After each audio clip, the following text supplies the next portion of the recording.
मनुष्य मृत्यु से बहुत ज्यादा घबराता है। तो तंत्र में वो कहते हैं कि तुम शमशान में आओ और साधना करो।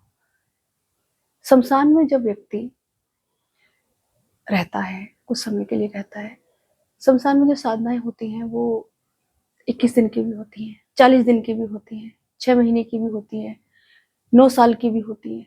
और जब इतने लंबे वर्षों तक, इतने लंबे समय तक व्यक्ति शमशान में रहता है, शव के साथ रहता है, तब तो उसका भय समाप्त हो जाता है। उसके जो मोह के धागे हैं वो धीरे धीरे से कटते चले जाते हैं और उसे बोध होने लगता है कि अंत में यही तो आना है। ये तो आप सभी को मालूम है कि एक अटल सत्य है, मृत्यु।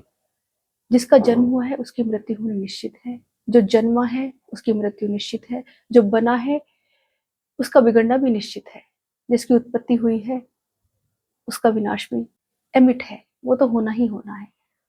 ये सब कुछ जानते हुए भी व्यक्ति फिर भी हमेशा चिंतित और परेशान रहता है। भगवान का अर्थ क्या है? ये जो प्रकृति है, पूरी प्रकृति और ब्रह्म से मिलकर हमारी रचना हुई है, फिर भी हम हर वक्त चिंतित रहते हैं, हर वक्त परेशान रहते हैं। कितनी परेशानियों में। और ये बात आपने देखी होगी हमेशा कि हमें ये भी नहीं पता कि अगले दिन होना क्या है, अगले पल क्या होना है। तो कोशिश यही होनी चाहिए कि मृत्यु का भय जो है वो समाप्त कर लिया जाए। मृत्यु का भय तभी समाप्त हो सकता है जब हम इस भगवान पर विश्वास करें, प्रकृति पर विश्वास करें। क्योंकि 99% जितने भी कार्य हमारे जीवन में हो रहे हैं, जो भी घटनाएं घट रही हैं, वो प्रकृति के द्वारा ही घट रही है, ब्रह्म के द्वारा, उस परमेश्वर के द्वारा ही घट रही है, घटित हो रही है। हमारा इसमें केवल 1% का रोल होता है, और उस 1% का रोल ही अगर हम ठीक से कर ले, ठीक से निभा ले,